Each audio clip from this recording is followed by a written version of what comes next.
Hello there guys, what is going on? Son of Chelsea back here again for another edition of Let's Talk Chelsea. Hope you're all doing well and keeping safe on this Wednesday, as well as you can be after last night's devastating defeat. It's so crushing at the moment how quickly it's gone wrong for Frank Lampard's Chelsea in the space of a couple of days, in the space of 4 days. I mean, I think back to Friday, looking into that Everton game, how confident we felt, the belief within this team, and going into the Christmas period feeling like we're in a strong place. And then literally in a couple of days, it all changes. The feeling around the club, the feeling around the squad, the belief that the mood has changed completely. The concerns about the first team now, certain players within there have all come to the surface. It's tough. It's what the Premier League is. It's so intense and it can change. And it can radically change the other way. You know, if Chelsea win our next 2 games next week against West Ham and Arsenal, it completely changes. And I believe we've got Aston Villa as well. So Chelsea could really change things instantly once again. And we could go back to feeling very high about Frank Lampard's Chelsea. But it's difficult at the moment. And there are some legitimate concerns. I don't think, one game like Everton, you can put away as a blip and just say it was an off day. 2 games, and especially the manner in which we lost last night, as I described in my rational perspective, are quite concerning moving forward, and we'll get into that in today's video.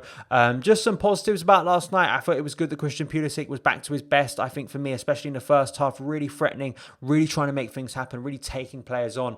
And I think that's massive for Chelsea, not only with the likes of Ziyech and Hudson-Odoi out of injury, but other players like Werner not in good form at the moment. You need someone to step up, and Pulisic seemed to be stepping up last night. So I think it's massive we have him back to fitness. Olivier Giroud scoring once again. There's no arguments about who should be leading the line for Chelsea at the moment. It is the Frenchman who's in fine form in front of goal. I felt N'Golo Kante and Thiago Silva both tried their best last night. Thiago Silva's sort of demeanour, leaning on the post, I felt that was quite a defining image last night, and I think the way a lot of us felt at full time. And I think the maturity of Thiago Silva, the leadership of him, I think is massive in a period like this, and hopefully he'll be rallying the troops and giving some motivation to that team, because we need it at the moment. We've had such a good period under Lampard so far this season, from like October to Saturday, and you hope now Chelsea can respond well. And Lampard's Chelsea last season responded well to setbacks. It's about more consistency this year. My concern is Chelsea becoming sort of themselves over the last couple of seasons, which is really inconsistent. We go through the winter period, winning some games, losing others, never quite sure what Chelsea are going to do on a week-to-week basis. That has to change this season, and Frank Lampard's team has to respond well on Monday. But let's get into the big question. Should Kai Havertz and Timo Werner be dropped on Monday?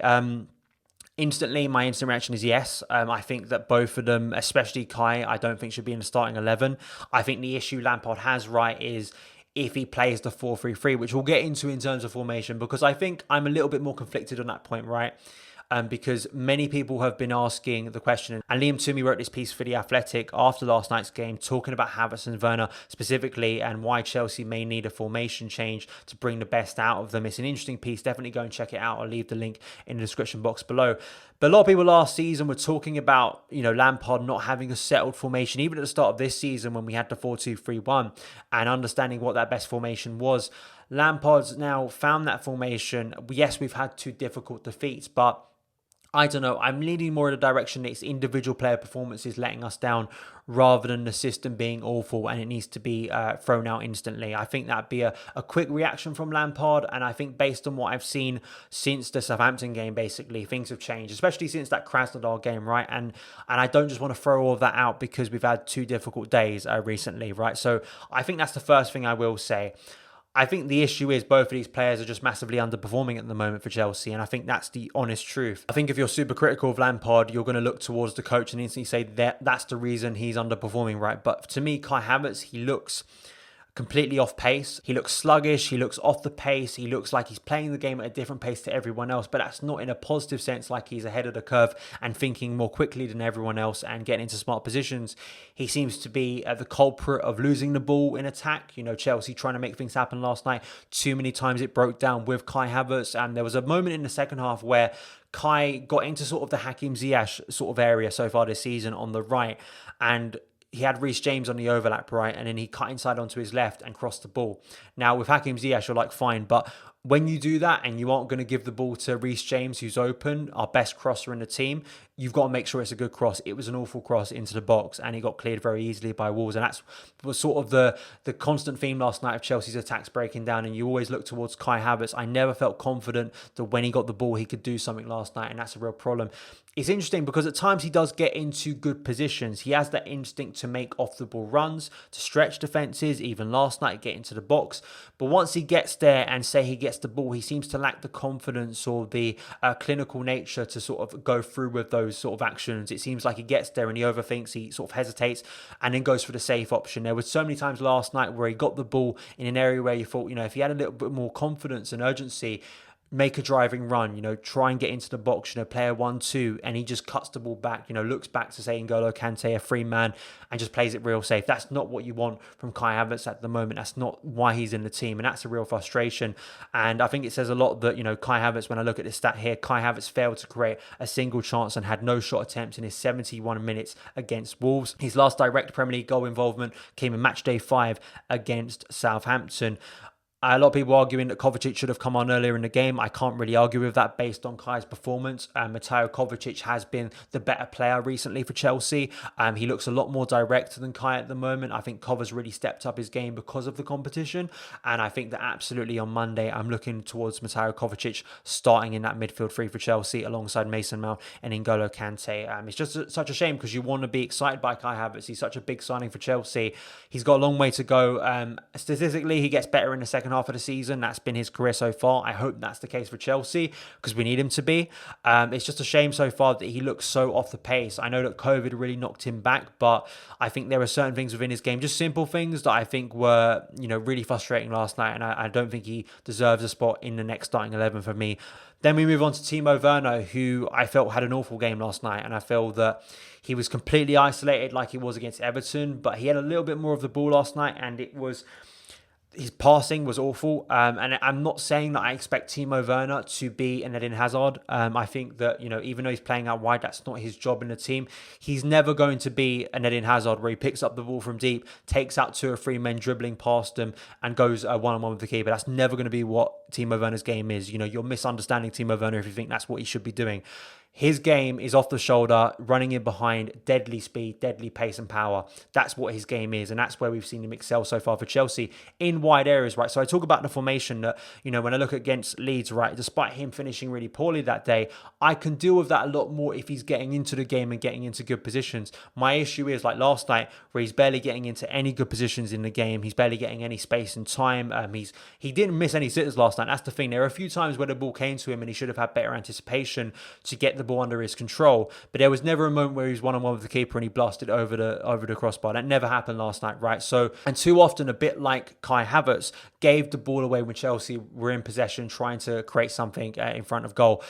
Too many times he gave the ball away when Wolves were getting into a bit of a rhythm, and it would cause Chelsea to be exposed on the break in transition. Unenforced errors really annoy me when I see a football player just give the ball away so cheaply. That is the case for Timo Werner too often, and he does it in really dangerous areas as well. He does it near the halfway line, and there were too many times last night where Chelsea gave the ball away and suddenly Adama Traore would be running at Ben Chilwell one-on-one. At the moment, there could be an argument to say, why not shift Timo Werner into a central role? But I don't want to take out Olivier Giroud because he's the man in form at the moment. And once again, when I look at the system, and I understand the argument about maybe the system not suiting Kai Havertz and Timo Werner, but I also think it's fair to just say both players at the moment are not in good form. I think that's a fair point as well. Timo Werner's last 8 games across all competition for Chelsea hasn't scored in any of them. You look at the Newcastle game, the Rennes game, Tottenham, Sevilla, Leeds, Krasnodar, Everton and Wolves. In some of those games, he's missed absolute sitters, and it feels like now those sitters have come back to hurt him a bit mentally. Maybe he's a little bit more in his shell than he was, and all those misses have really hurt him. But he's been a player that has missed chances in the past, so it's just a little bit concerning to me of how isolated and how easily sort of blocked from the game he was last night. That cannot be the case for Chelsea for such an exciting player. Because you do feel as well with a player like Ziyech, he helps to open up space for a player like Timo Werner, whether that's across from his left foot.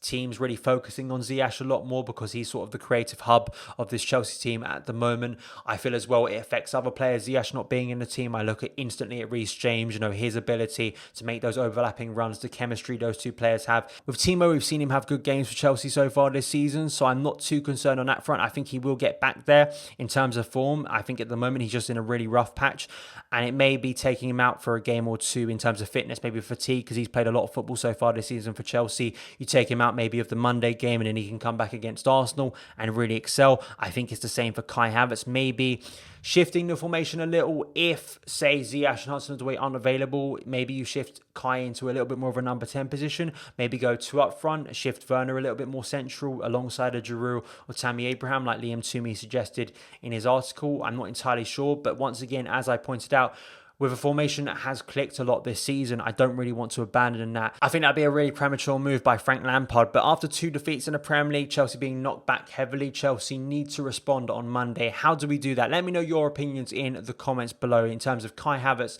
in terms of Timo Werner. Do you think a change of formation is what's needed? Do you think these two players need to be dropped? Who comes in their place? What do you think about the team generally moving forward? Are you confident? Are you really devastated now in terms of the team? Are you worried about sort of even our top 4 chances? Or do you think with the chaotic nature of the Premier League this season, Chelsea can recover form pretty quickly? Let me know in the comments below. But thank you guys so much for taking the time to watch this video. If you did enjoy it, hit that subscribe button and the notification bell so you never miss an upload. Follow me on Twitter at SonOfChelsea, and I'll see you again